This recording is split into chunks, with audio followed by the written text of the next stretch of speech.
UP से केंद्रीय मंत्री बनने वालों को डिप्टी सीएम ने बधाई दी है। जी हां, केशव प्रसाद मौर्य ने नए केंद्रीय मंत्रियों को जो शाम को शपथ लेंगे उन्हें शुभकामनाएं दी। आज शाम 6 बजे मोदी कैबिनेट का विस्तार होगा। यूपी से 5 सांसदों को मोदी कैबिनेट में जगह मिली है। उत्तराखंड से नैनीताल सांसद अजय भट्ट को मौका मिला है। तो इन 5 ही संभावित मंत्रियों को, जिनका तय माना जा रहा है मंत्री बनना, आज शाम को 6 बजे बधाई और शुभकामनाएं दी हैं यूपी के डिप्टी सीएम केशव प्रसाद मौर्य।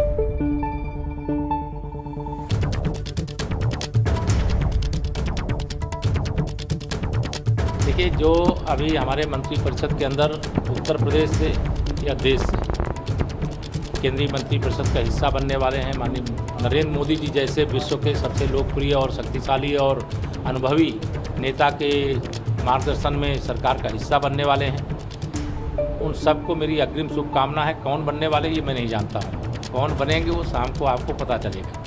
लेकिन हमारी शुभकामनाएं पूरे उत्तर प्रदेश के 24 करोड़ जनता की ओर से, अपने प्रदेश के जो शामिल होंगे उस मंत्रिपरिषद में।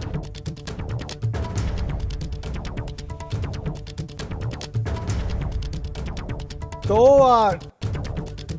केशव प्रसाद मौर्य ने कहा है कि उन्हें नहीं मालूम कि कौन बनने जा रहा है, लेकिन जो भी बनेंगे उन्हें बधाई और शुभकामनाएं। मुस्कुराते हुए कहा उन्होंने कि उन्हें नहीं मालूम कि कौन मंत्री बनने जा रहा है, लेकिन एबीपी गंगा आपको बता रहा है कि वो कौन लोग होंगे जो आज शाम को 6 बजे केंद्रीय मंत्री पद की शपथ लेने जा रहे हैं। सबसे प्रचंड संभावनाएं किनकी हैं, क्योंकि तय माना जा रहा है कि जिन भी सांसदों ने आज प्रधानमंत्री आवास पर जाकर मुलाकात की है, वो शाम को 6 बजे शपथ ग्रहण करेंगे। अब खबर बहुत है। यहाँ पर एक प्रेमी ने अपनी प्रेमिका पर जानलेवा हमला कर दिया। मामला थाना कोतवाली के रामलला की लगी का है। यहाँ पर दोनों पति पत्नी का परिचय देकर किराए के मकान में रहते थे और प्रेमिका को छोड़कर पति चला गया था। वो 1.5 महीने बाद लौट कर आया और 6 जुलाई की शाम उस पर जानलेवा हमला हुआ। इसके बाद पड़ोसियों ने उसे अस्पताल में भर्ती कराया है और वहां पर उसकी हालत गंभीर बनी हुई है।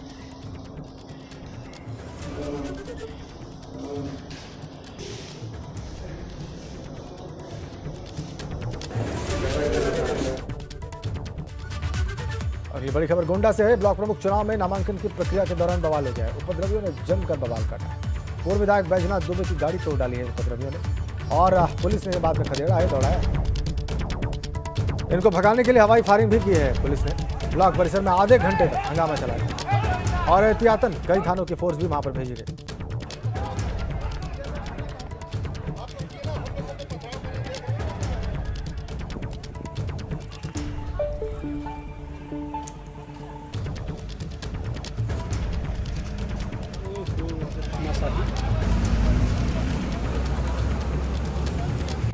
उपद्रवियों ने गोंडा में जमकर बवाल काटा है। पूर्व विधायक बैजनाथ दुबे की गाड़ी तोड़ डाली है। तस्वीर आप देख रहे हैं। पुलिस ने उपद्रवियों को खदेड़ा है, दौड़ाया है। पुलिस को हवाई फायरिंग भी करनी पड़ी है और पुलिस को जवाब में पत्थर भी चलाने पड़े हैं। गोंडा में ब्लॉक प्रमुख चुनाव में नामांकन की प्रक्रिया के दौरान बवाल।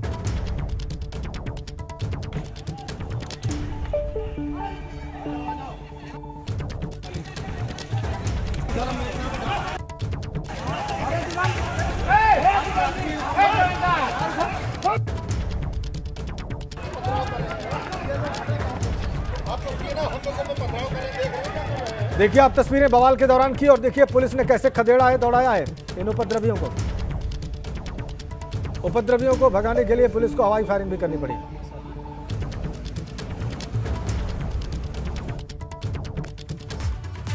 इधर इटावा में ब्लॉक प्रमुख का चुनाव भाजपा विधायक सरिता भदौरिया के लिए नाक का सवाल बन गया और यही कारण है कि वो नवनिर्वाचित जिला पंचायत अध्यक्ष अंशुल यादव को 2022 विधानसभा का चुनाव लड़ने की चुनौती उन्होंने दी। इतने बड़े नेता है, वैसे तो हमारी उनकी कोई बराबरी नहीं है। वो बहुत छोटे उम्र में है हमसे और हम उनके बराबर के हैं भी नहीं। उनसे बहुत बड़े नेता है, बड़े जिला। लेकिन एक बार अगर हैसियत हो तो 2022 में हमारे सामने इटावा में चुनाव लड़े। अगर वो जीत जाते हैं और हम जीत जाते हैं तो वो राजनीति छोड़ते बड़े नेता बनते हैं। हम देखें। ये है इटावा की सदर विधानसभा से भाजपा विधायक सरिता भदौरिया, जो 2022 में अपने सामने चुनाव लड़ने की खुली चुनौती दे रही हैं। समाजवादी पार्टी से नवनिर्वाचित जिला पंचायत अध्यक्ष और मुलायम सिंह यादव के भतीजे अंशुल यादव को। चुनावी समर में चुनौतियों का सिलसिला शुरू हो गया है। 2022 का विधानसभा चुनाव नजदीक है और फिलहाल ब्लॉक प्रमुख का चुनाव सिर पर है, इसलिए नेताओं की जुबानी जंग तेज हो गई है। भाजपा विधायक सरिता भदौरिया ने न सिर्फ 2022 का चुनाव लड़ने की चुनौती अंशुल यादव को दी, बल्कि उन्होंने ये तक कह दिया कि सपा के लोग उन्हें कमजोर समझने की भूल ना करें।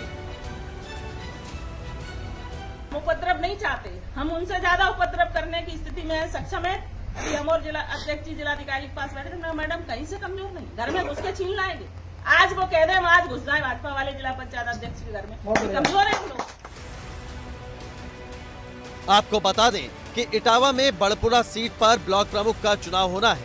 बड़पुरा ब्लॉक भाजपा विधायक सरिता भदौरिया का गांव है, तो यहां से सपा के आनंद यादव ने ब्लॉक प्रमुख बनने के लिए जरूरी बीडीसी मेंबर को अपने पाले में कर लिया है। इसी बीडीसी मेंबर को लेकर भाजपा विधायक और अंशुल यादव के बीच अदावत की शुरुआत हुई थी। यही वजह है कि सिंचाई विभाग के डाक बंगले में जिस दौरान भाजपा जिला अध्यक्ष पार्टी कार्यकर्ताओं के साथ बैठक कर रहे थे, इस दौरान मौजूद भाजपा विधायक सरिता भदौरिया आवेश में आ गए। मोहम्मद फारिक, इटावा, एबीपी गंगा। अगली बड़ी खबर नोएडा से है। जिला अस्पताल के बाहर लोगों ने जाम लगा दिया है। वैक्सीन नहीं लगने पर लोगों ने आक्रोश जाहिर किया है। गौतम बुद्ध नगर में वैक्सीन की भारी किल्लत है। नोएडा के सेक्टर 30 स्थित जिला अस्पताल के बाहर हंगामा होता दिखाई दे रहा है। जिला अस्पताल प्रबंधन ने नोएडा पुलिस को इस बात की सूचना दी है। भारी तादाद में नोएडा पुलिस मौके पर मौजूद है।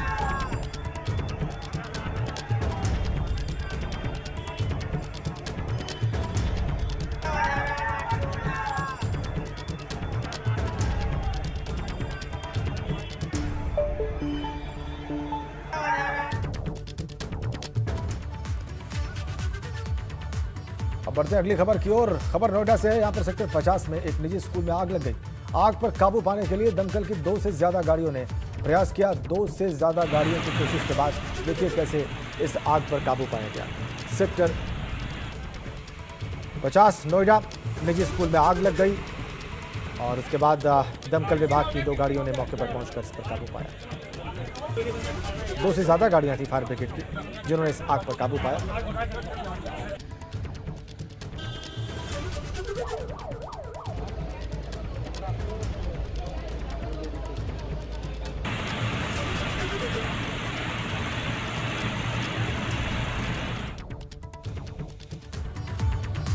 अगली बड़ी खबर बलरामपुर से है। पुलिस और बदमाशों के बीच मुठभेड़ हुई है और मुठभेड़ में बदमाश के पैर में गोली लगी। गोकशी के मामले में यह बदमाश फरार चल रहा था। मुठभेड़ में एक पुलिसकर्मी भी घायल हुआ है। बदमाश नौशाद पर 50,000 का इनाम घोषित था। कोतवाली उतरौला क्षेत्र के मानापार बहेरिया में मुठभेड़ हुई है। कोतवाली उतरौला की पुलिस ने मुठभेड़ के बाद इसे गिरफ्तार किया।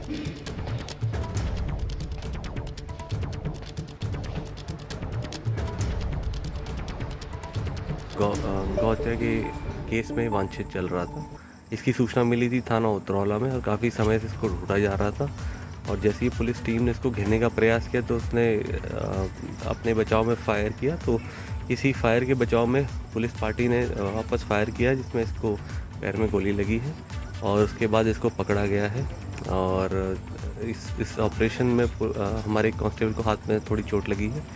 इसके अलावा इसको पकड़ा गया है। साथ में बाइक रिकवर हुई है, उससे असला रिकवर हुआ है, 5 जिंदा कारतूस मिले हैं। इसके साथ में एक और व्यक्ति था जो फरार हो गया है और उसकी धरपकड़ की जा रही है और अभी ये जिला अस्पताल में है और सही हालत में। इसके बाद इसको विधिक। तो मुठभेड़ में बदमाश के पैर में गोली लगी है। गोकशी के मामले में फरार चल रहा था। 50,000 का इनाम था और एक पुलिसकर्मी भी इस मुठभेड़ में जख्मी हुआ है। लेकिन यहां पे कामयाबी पुलिस को। बदमाश के पैर में गोली लगी। मुठभेड़ में 50,000 का इनामी बदमाश नौशाद। गोकशी के मामले में इस पर इनाम घोषित था 50,000। तो पुलिस और बदमाशों के बीच मुठभेड़ बलरामपुर में और इस 50,000 के इनामी बदमाश को देख लीजिए आप कैसे पुलिस ने मुठभेड़ के बाद गिरफ्तार कर लिया।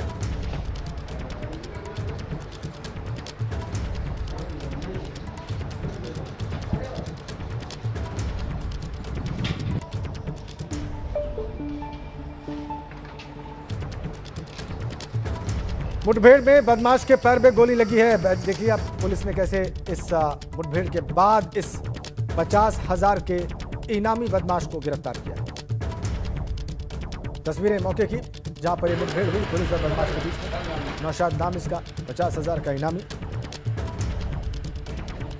गोकशी के मामले में फरार चल रहा था बदमाश। बलरामपुर से खबर, पुलिस और बदमाश की मुठभेड़। नौशाद नाम का बदमाश, 50,000 का इनामी। एक पुलिसकर्मी भी जख्मी हुआ है इस मुठभेड़ में। पिस्तौल देखिए कैसे मुठभेड़ के बाद मौके पर मिली।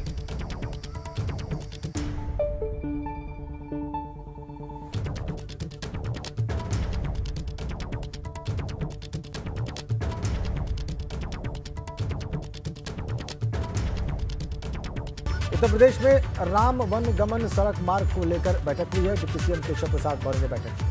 एनएचएआई और पीडब्ल्यूडी के अधिकारियों के साथ उप मुख्यमंत्री ने बैठक की है, जिनके पास पीडब्ल्यूडी विभाग है।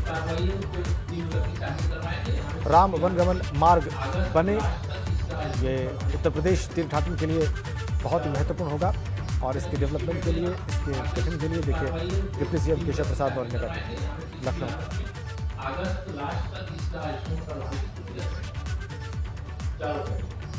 एस्टीमेट देना, बाकी जो कार्रवाई है उसको तीव्र गति से आगे करवाएंगे। हमें किसी भी हालत में अगस्त लास्ट तक इसका एस्टीमेट करवाएंगे। इधर हरदोई में भूमि विवाद को लेकर भाई ही भाई का दुश्मन नजर आया। इस दौरान दोनों भाइयों के परिवार के लोगों ने एक दूसरे पर लाठी डंडों, ईंट पत्थरों और फावड़ों से हमला कर दिया। इस मारपीट में महिलाएं भी पीछे नहीं रही। तस्वीरों में साफ देखा जा सकता है कि महिलाएं पत्थरों से मार रही हैं और इस मारपीट में दोनों पक्षों के कई लोग घायल। फिलहाल पुलिस ने 6 लोगों पर शांति भंग की धाराओं में कार्रवाई की है। ये मामला देहात कोतवाली इलाके के ग्राम कौर है।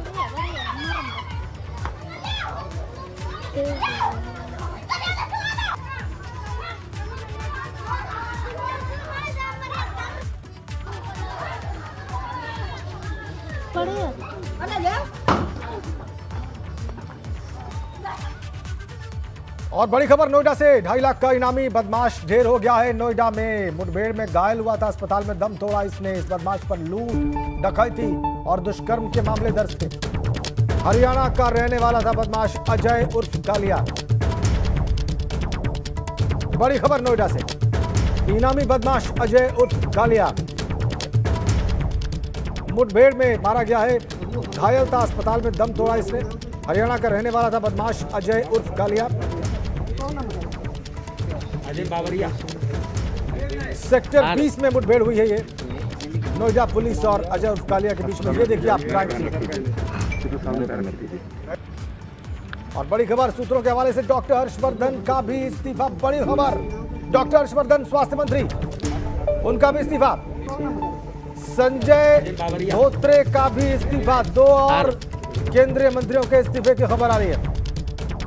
डॉक्टर हर्षवर्धन बड़ा चेहरा।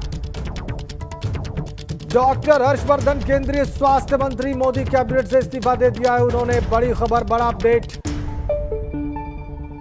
संजय धोत्रे का भी इस्तीफा हुआ है।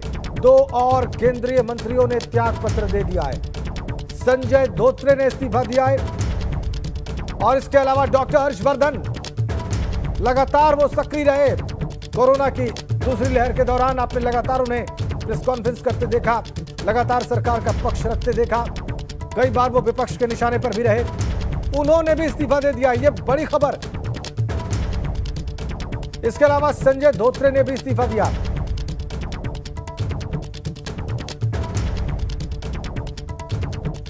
डॉक्टर हर्षवर्धन का मोदी कैबिनेट से इस्तीफा।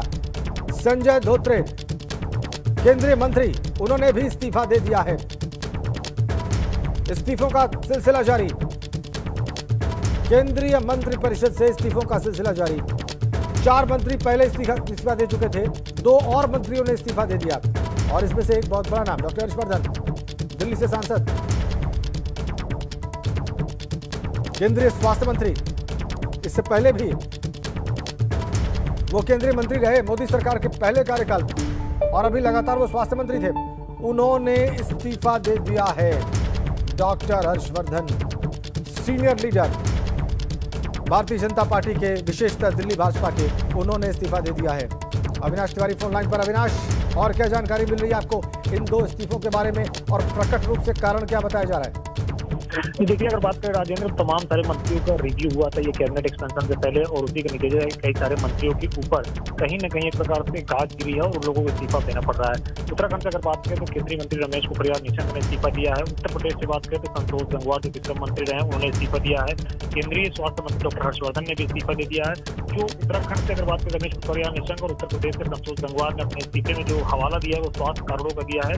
स्वास्थ्य उनके ठीक नहीं रह रहे हैं, इसलिए लिहाजा वो आगे केंद्रीय मंत्रिमंडल में नहीं बने रहना चाहते हैं, उनका इस्तीफा स्वीकार किया जाए। फिलहाल ये 3 बड़े नाम उत्तर प्रदेश, उत्तराखंड और दिल्ली से जिन्होंने इस्तीफा दिया है, और इनकी जगह पे नए चेहरों को जगह दी जाएगी, नए लोगों को जगह दी जाएगी। आज अगर बात करें तो उत्तर प्रदेश से 7 लोग प्रधानमंत्री नरेंद्र मोदी के साथ मुलाकात किए हैं, उनके साथ चाय पी है, और ये 7 लोग मोदी मंत्रिमंडल में शामिल हो रहे हैं। उत्तराखंड से एक नाम अजय भट्ट, वो शामिल हो रहे हैं। तो कुल मिलाकर उत्तर प्रदेश और उत्तराखंड से कुल 8 लोग अब तक हैं जिनका नाम स्पष्ट हो चुका है कि वो आज शाम को शपथ ले रहे हैं। बहुत धन्यवाद अविनाश आपका।